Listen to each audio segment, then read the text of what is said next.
Hey, hi everyone. Once again, I welcome all of you on our platform Let's Dream Together. So, जैसा कि आपको पता है आज एग्ज़ाम हुआ था और इस वीडियो में मैं आप सभी के लिए लेके आई हूँ बिल्कुल एकदम सही और स्टिक एनालिसिस जो कि आपको मदद करेगा आने वाले आपके हर एक एग्ज़ाम में, either it's TGT level, PGT level और specially primary level. So start करते हैं विदाउट वेस्टिंग एनी टाइम। सबसे पहले इंग्लिश। इंग्लिश में कई दिनों से मेरे पास कुछ कमेंट्स आ रहे थे कि मैम ये टॉपिक करें या ना करें, तो वो क्लैरिटी जो है इस वीडियो को देखने के बाद आपको मिल जाएगी। तो आज के पेपर में सबसे पहले जो जनरल पार्ट था उसी का मैं एनालिसिस बता रही हूँ आपको, ताकि हर एक पेपर के लेवल जो होने वाले हैं उनका जनरल पार्ट कब को एक बार एनालिसिस मिल जाए और आप थोड़ा सा अपना माइंड प्रिपेयर कर लें कि हाँ ये टॉपिक मेरे को आने चाहिए। तो स्टार्ट करते हैं इंग्लिश के साथ। इंग्लिश में सबसे पहले दो सिनोनिम आए थे भाई, और एज इट इज सिनोनिम थे। फिडिलिटी का सिनोनिम पूछ रखा था और इम्पैंडिंग का। उसके बाद तीन फिलअप आए थे, और फिलअप सिंपल नहीं थे, फ्रेजल वर्ब के ऊपर फिलअप दिए गए थे। फ्रेजल वर्ब आई होप आपने पढ़े होंगे इंग्लिश में। कुछ वर्ड्स होते हैं जैसे कि लुक आफ्टर, लुक फॉर, तो एक ही वर्ड के साथ में डिफरेंट डिफरेंट प्रिपोजिशन यूज करना, उनको बोल देते हैं हम फ्रेजल वर्ब्स। तो उस पे तीन क्वेश्चन आए थे। एक क्वेश्चन था एरर का, मतलब एक सेंटेंस दिया गया था इसमें कौन से पार्ट में मिस्टेक है। उसके बाद मोस्ट इम्पॉर्टेंट दो टॉपिक हैं। एक तो सबसे पहले वॉइस और पार्ट्स ऑफ स्पीच, मतलब कि एक्टिव वॉइस और पैसिव वॉइस भी पूछी गई है, तो तैयार कर लीजिए अगर आपने अभी तक नहीं की है। और साथ में जो आपका नरेशन है वो भी पूछी गई है।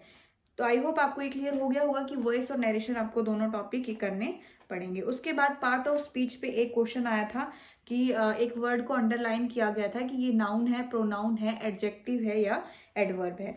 उसके बाद एक क्वेश्चन आया था, जम्बल्ड वर्ड्स दिए हुए थे 4 लाइनों में, और उसमें आई थिंक सेंटेंस की करेक्ट सेंटेंस फॉर्मेशन पूछा गया था कि वर्ड्स को अरेंज करो और एक सेंटेंस बनाओ सही से। नीचे 4 ऑप्शन दिए हुए थे।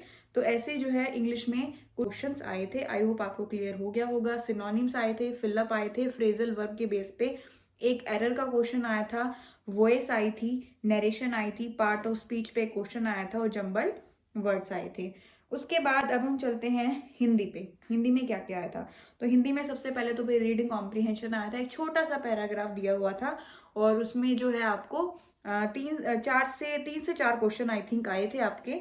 और फिर उसके बाद उन क्वेश्चंस में ही एक दो क्वेश्चन ऐसे थे जिसमें तत्सम और तद्भव के बारे में पूछा हुआ था।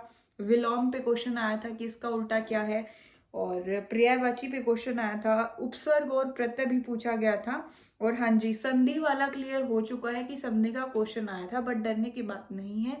क्वेश्चन जो प्रकार आया था कि दो दो वर्ड्स को जोड़ के ऑप्शन दिए हुए थे, 4 ऑप्शन, और उसमें से बताना था कौन सा जो है गलत ऐड किया हुआ है। तो यही जो है संधि का एक क्वेश्चन आया था।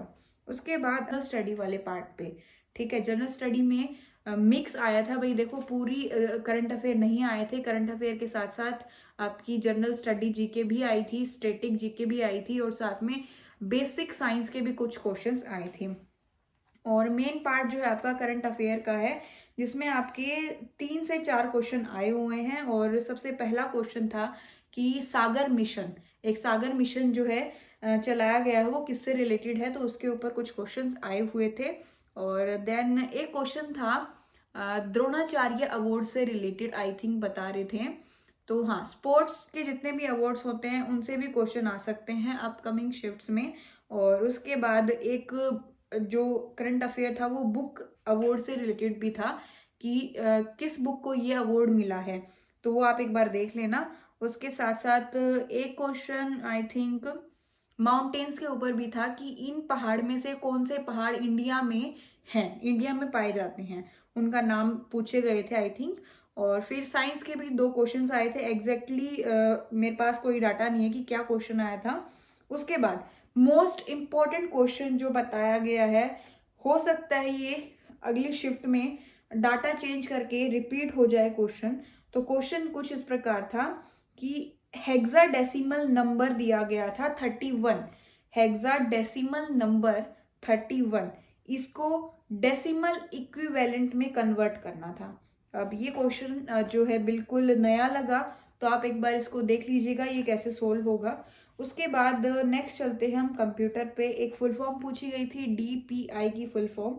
वायरसेस के ऊपर क्वेश्चन था, इनपुट एंड आउटपुट डिवाइस के ऊपर क्वेश्चन था, और ऑपरेटिंग सिस्टम के ऊपर क्वेश्चन था, और जो ये हमारे MS word, MS Excel, MS PowerPoint होते हैं इसके ऊपर एक क्वेश्चन था। आई होप आपको टॉपिक जो है क्लैरिटी होगी कौन सा टॉपिक हम देख के जा सकते हैं एंड मोमेंट में। अब लास्ट एंड फाइनल, जो कि हर एक TGT में एग्जाम में और PGT एग्जाम में आई थिंक 40 मार्क्स की आने वाली है, चाइल्ड डेवलपमेंट एंड पेडागोजी।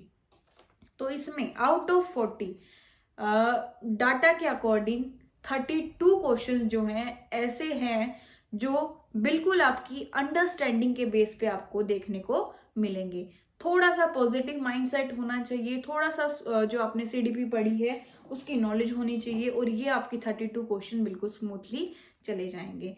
हाँ, फैक्चुअल क्वेश्चन ज्यादा नहीं आए हैं, सिर्फ 6 से 8 क्वेश्चन ऐसे थे जो फैक्चुअल आए थे, और वो भी गिने चुने टॉपिक से ही आए थे। सबसे पहला टॉपिक है NEP, नेशनल एजुकेशन पॉलिसी 2020, और इससे डायरेक्ट क्वेश्चन आया था कि मिनिमम एज क्या है स्कूल में एडमिशन लेने की। उसके बाद एक था कि एडोलसेंट एज में कौन सा हार्मोन एग्रेशन के लिए रिस्पॉन्सिबल होता है।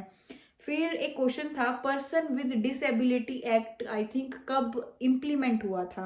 और फिर एक क्वेश्चन था जो डिसऑर्डर्स होते हैं ना, आई थिंक लर्निंग डिसऑर्डर्स, तो उससे रिलेटेड भी एक क्वेश्चन आया था। एंड देन एंड से रिलेटेड भी एक क्वेश्चन आया था कि इसका मोटो क्या था, मेन मोटिव क्या था एनसीएफ 2005 का। एंड देन RTE 2009 में भी जो राइट टू एजुकेशन एक्ट है 2009 का, उससे रिलेटेड भी एक फैक्चुअल क्वेश्चन आया था। तो आई होप आपको ये 6 टॉपिक क्लियर हो गए होंगे। NEP, ठीक है, और लर्निंग डिसऑर्डर्स, NCF, RTE और पर्सन विद डिसेबिलिटी एक्ट। तो आप एक बार इन टॉपिक्स को देख लेना, फैक्चुअल क्वेश्चंस आपके जो इन टॉपिक से क्लियर हो जाएंगे, बाकी अंडरस्टैंडिंग बेस्ड क्वेश्चन आप इजीली कर पाएंगे। एंड आई होप आपने जो है ये पूरा वीडियो एंड तक देखा है, और अब आप जनरल आइडिया लगा सकते हैं कि आने वाली शिफ्ट में भी कुछ इन्हीं टॉपिक के अराउंड जो है क्वेश्चंस रिवॉल्व होने वाले हैं।